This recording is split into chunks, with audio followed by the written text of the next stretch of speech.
vous est offert par STM Ténéré Transport Voyageurs. STM, une nouvelle façon de voyager.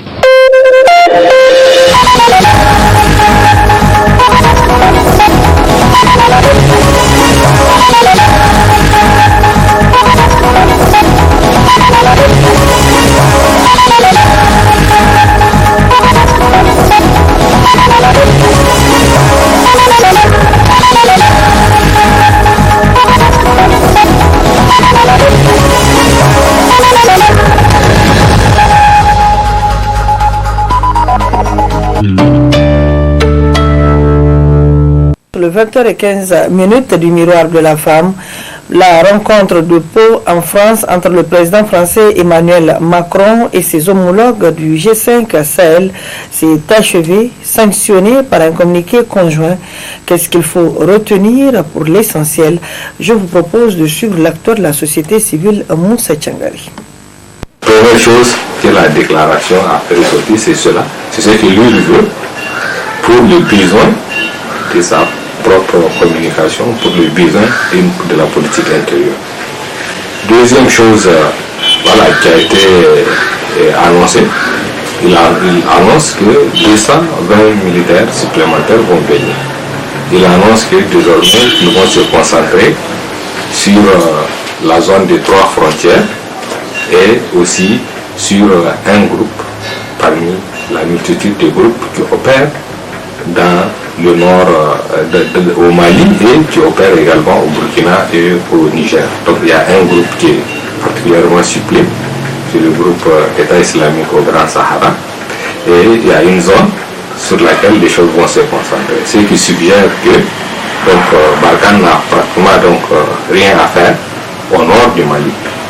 Parce que pour le nord, ils estiment qu'ils ont plus ou moins réglé, et notamment toute la partie de Kidal et tout ça, puisque c'est occupé par des gens qui leur sont favorables, même si il s'agit aussi de groupes politico-militaires. Donc ça, on ne les touche pas. Il y a d'autres groupes aussi qu'on ne va pas toucher. On va se focaliser sur un groupe. Donc ça suggère que les autres groupes sont peut-être des groupes avec lesquels on pense qu'on peut s'arranger, ou en tout cas qui ne sont pas dangereux. Bon, on peut interroger tous ces choix-là. Bien sûr, le fait de dire, bon, la zone des 3 frontières, bien, c'est clair, c'est là qu'il y a beaucoup d'attaques, mais en même temps,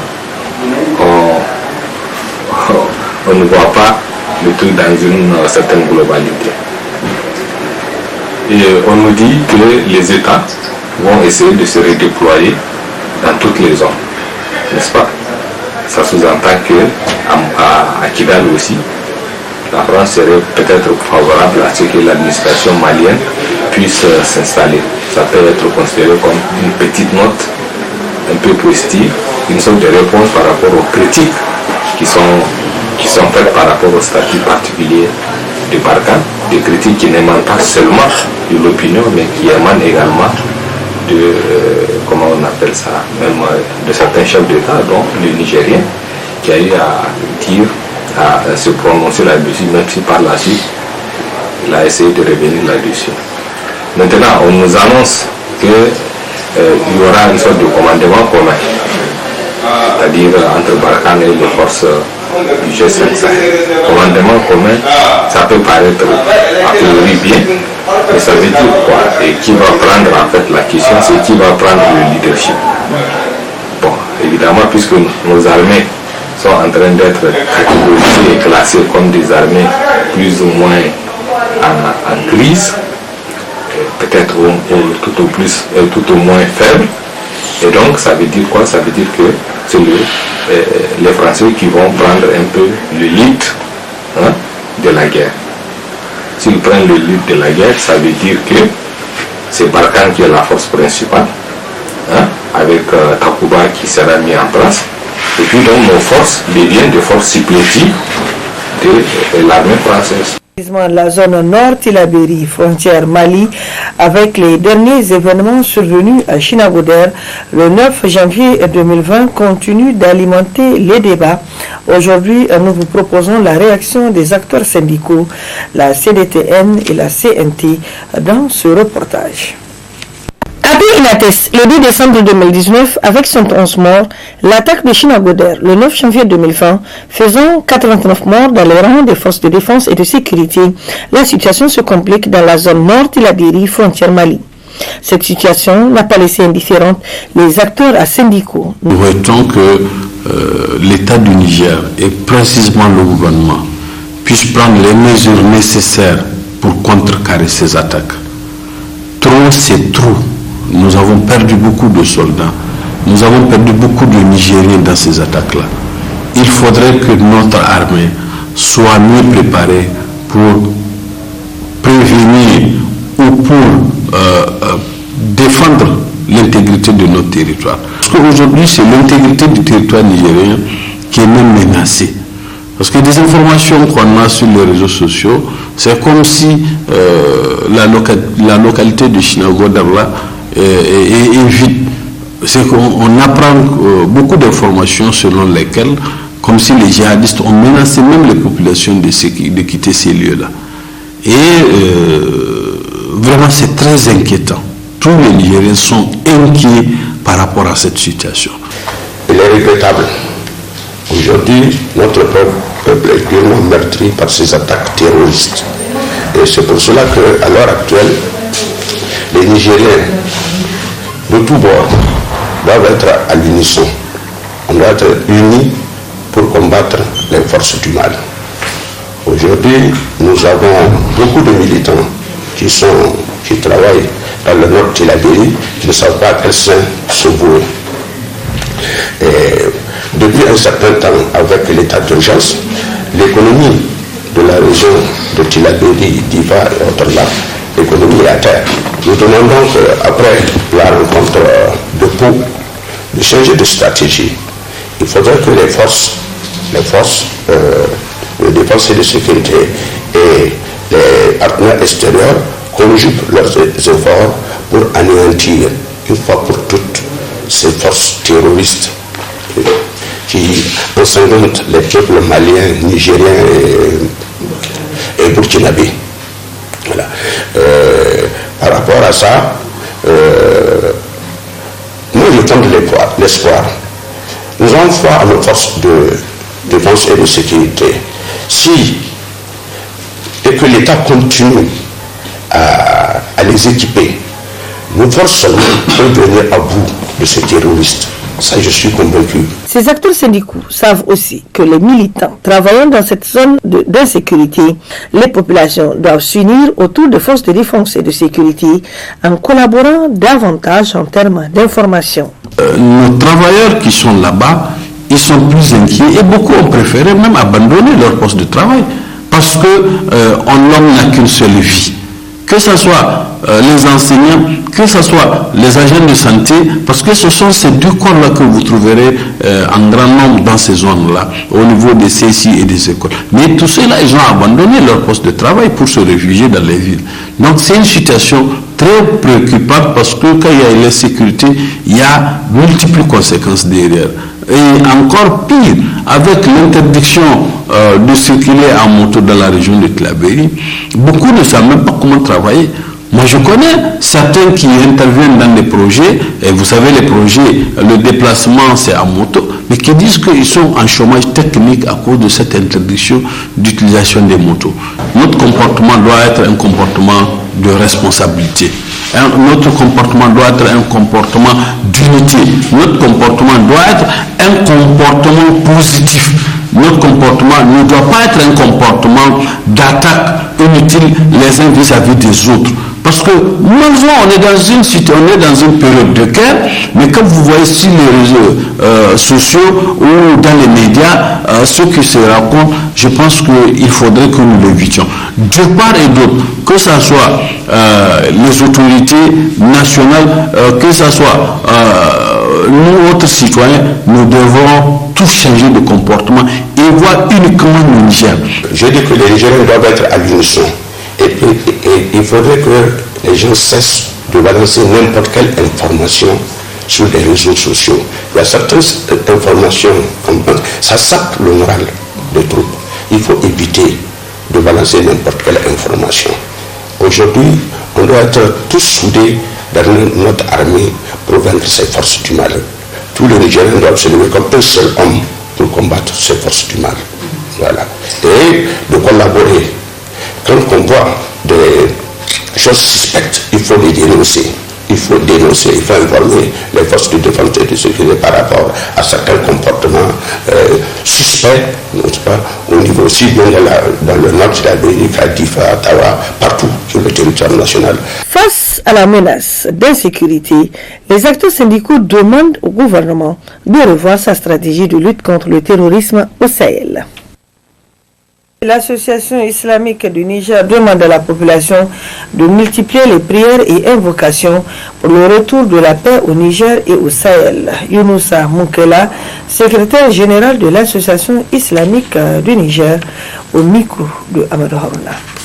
L'islam, qui est notre religion, a recommandé que quand il y a des difficultés au sein d'une société ou dans un pays, l'islam a recommandé plusieurs choses, parmi lesquelles je vais vous dire un hadith du prophète sallallahu alayhi wa sallam qui a été envoyé pour tous les cieux.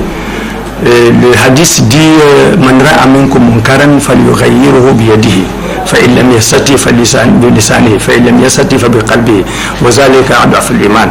Quiconque parmi vous trouve des difficultés dans la vie doit changer ces difficultés par trois moyens. La première des choses, parce qu'il a comme force, ça peut être une force physique ou une autre force morale, ou par sa bouche, ça peut être par écrit ou par des discours. Au cas contraire, il doit retourner chez lui, faire beaucoup d'invocations pour prier Allah, le Tout-Puissant, qui est capable de résoudre tous les problèmes du monde. Alors donc nous sommes à ce stade que nous traversons en Afrique des difficultés, des temps très difficiles. Et cela est naturel. Généralement, les sociétés, les civilisations traversent ce genre de difficultés. Alors c'est pourquoi le président de l'association islamique, Cheikh Djaber Al-Hadj Omar Ismail, avait demandé aux Nigériens, tout ensemble, de prier beaucoup pour la nation nigérienne, pour les musulmans. Donc nous sommes à ce stade, nous devons tous ensemble prier Allah, retourner à Allah pour que Allah, qui est le Tout-Puissant, puisse répondre et apporter au Niger donc une solution définitive pour ce problème que nous sommes en train de vivre. C'est le même comportement dont je vous ai dit le vendredi passé, le président de l'association islamique, Cheikh Djaber Al-Hadj Omar Ismail, à la fin de la prière, avait demandé aux gens qui ont participé à la prière et à tous les Nigériens, à toute la Oumma du Niger, de procéder à des prières. Il a demandé à tout le monde de prier pour le Niger. De la route qui sont de plus en plus fréquents au Niger, quelles sont les causes de ce phénomène et comment faire pour y remédier? Élément de réponse avec notre stagiaire Sharifat Suleiman et Issoufou Abdou. La circulation de la route sont devenues monnaie courante dans notre pays. Et pourtant, la route tue impitoyablement, même si les causes sont connues. L'accident de la route n'a presque jamais une cause unique. C'est un dysfonctionnement du système. Ce système est composé de l'homme, du véhicule et de la route. Un conducteur qui est en état divers ou qui viole délibérément la signalisation routière, ou un conducteur qui n'a pas de règle de courtoisie, ce genre de situation peut provoquer un accident. Lorsqu'on a un véhicule qui est en dysfonctionnement, lorsque les défaillances des organes fixes et les organes mobiles sont défaillants, lorsqu'on n'effectue pas de contrôle régulier, là également, il peut y avoir des accidents. Parce que les accidents, le plus souvent dans la ville, les villes, on constate que c'est les excès de vitesse. À un moment aussi, les conducteurs ne respectent pas les règles de la circulation. Lorsqu'on constate beaucoup d'embouteillages, effectivement, c'est dû à l'impatience des conducteurs de la route. À un moment aussi, comme j'ai dit tout à l'heure, il y avait vraiment un manque de signalisation sur les routes. Dans certains carrefours, on constate quand même les feux tricolores. Dans la plupart des cas, ne marchent pas. Les panneaux qu'on doit placés pour réglementer la circulation. Dans la plupart des cas ne sont pas là. En tout cas, ça aussi c'est un facteur qui cause d'accidents. D'autre part aussi, il y a le facteur environnement qui est les routes. En tout cas aussi les routes créent d'accidents. Le mauvais état de route en tout cas. Lorsque les routes sont dégradées, quand il y a excès de vitesse d'un conducteur, en tout cas ça peut... un conducteur peut perdre le contrôle de sa voiture et faire un accident. Que faut-il faire pour faire face à cette situation? Nous avons toujours appelé les autorités donc, à faire des sensibilisations, que ce soit les conducteurs, n'est-ce pas, que ce soit les piétons même qui marchent sur les routes. En tout cas, on doit faire une sensibilisation à l'égard des... Parce que d'autre part, dans la ville de Niamey, on constate qu'il y a des animaux en même temps dans la circulation avec les voitures. Il y a les charrettes en même temps dans la circulation avec les voitures. En tout cas, c'est l'appel que nous avons à lancer. La ceinture de sécurité, la situation de sécurité à Niamey, tout le monde sait qu'il y a un respect total, ce n'est pas dire à 100%. Ça reste le casque de sécurité. Casque également, ça commence à venir au niveau de Niamey. Pourquoi Niamey? Parce que Niamey regorge plus de 70% des parcs automobiles Niger. Donc si on arrive à conscientiser la population de la ville de Niamey, je pense que c'est un grand pas en avant. Et les autres régions doivent faire école pour emboîter les pas aux autorités de la ville de Niamey qui ont commencé à appliquer le nouveau code de la route. La circulation de la route est malheureusement devenue beaucoup plus en question de prudence que de priorité. Ça donne à la culture de contre-saison. Comment se portent les cultures de contre-saison de la région du Niamey? Retrouvons cette fois-ci encore Amadou Harouna. À la première heure du matin, les arrosoirs vont et reviennent sur les différents plats de salade en ce mois de janvier 2020. Nous sommes au quartier Saga et les jardiniers ne se lassent pas de travailler pour subvenir aux besoins de leur famille devant des clients qui pour la plupart viennent s'approvisionner sur place. Salatu irgodum fani kulduma zamtulle dai kuna irgingine alhamdulillah dinna salatu sai irni tilam walla irgodu ala barka irgodu nafa. Dieu merci, nous vivons de la salade. Il est vrai que nous avons besoin de l'aide. Souvent, nous pouvons faire des ventes qui vont se plancher jusqu'à 100 000 francs CFA. Lokaci kancine harona borainwa wodin ga ginga kambuzu kainate me manta han kan gogo wasu bore seno c'est vrai alhamdulillah bo irgogo sabu me isiga ba aga ba tontoni o irga ba hinkuna imudirse irmu koydi jina gaba woni kararugo hinkunin ga o inda irte nya fo babu fo zama ya ndene gine igihini gi salat pala zongu dogu iginga no zambar waran ka avance hankan ga ma ya di hankan sto ya di ni sa de pamboran siba hay kulno kalim dogu imban ya di ga hinkunir bumbo daga no dimme irgo ko karte ise di kande noro en même temps irgo ye barg man tirgo ge ko ga da murad ya amforano jardin murad no irgo ye kanda ga dan koyne yadin kadai saison irmu to bongadi. La culture de contre-saison est une véritable alternative qui permet aux jardiniers de décider à ne pas baisser les bras, de joindre les deux bouts. Sur les différents marchés de la place, même si elle est confrontée à certaines difficultés liées parfois à l'écoulement. Le constat dans ce reportage. Sur les différents marchés de la ville de Niamey, des produits maraîchers dominés par des fruits. Mais cette production à vue d'œil semble venir de l'extérieur. Elle provient fort heureusement du village de Timidia situé à 250 km d'Agadez. Une abondante production locale qui prend malheureusement 3 mois avant d'être écoulée, même si le prix par exemple du kilo de tanjalo se vend à 1000 francs CFA semble être abordable. Vous savez, les fruits, nous avons un certain nombre d'agrimes. Au niveau de ces agrimes, il y a ce qu'on appelle les tanjalos, qu'on appelle clémentine. Il y a les oranges, il y a les pamplemousses, il y a la mandarine. Il y a aussi des grenadines qu'on amène. Tous ces fruits proviennent de la commune rurale de Timia. Nous avons demandé à chaque maraîcher d'avoir seulement avec lui une vingtaine de cartons qui fait 20 ou 50 kg par carton. Donc ça ce qui fait une tonne. Chaque maraîcher a droit à une tonne de fruits. Alors pour nous permettre en tout cas de voir si nous arrivons à écouler pour lancer une autre commande. Ces maraîchers locaux ont besoin de soutien pour faire booster leurs activités. Appeler les partenaires parce qu'au niveau des Timia, l'Union a déjà fait un plan d'action pour voir les différents projets, qu'est-ce qu'ils peuvent prendre pour que ces gens n'arrivent pas quand même à souffrir de la vente ou de l'écoulement de ces produits. Donc déjà, il y a les pôles ruraux de PPR qui s'est déjà prononcé, organiser aussi une table ronde dans le cadre en tout cas, parce que vous savez, en venant, nous mettons nos produits dans des emballages qui sont des cartons, vous allez les constater vous-même. Donc l'emballage nous donne beaucoup de difficultés.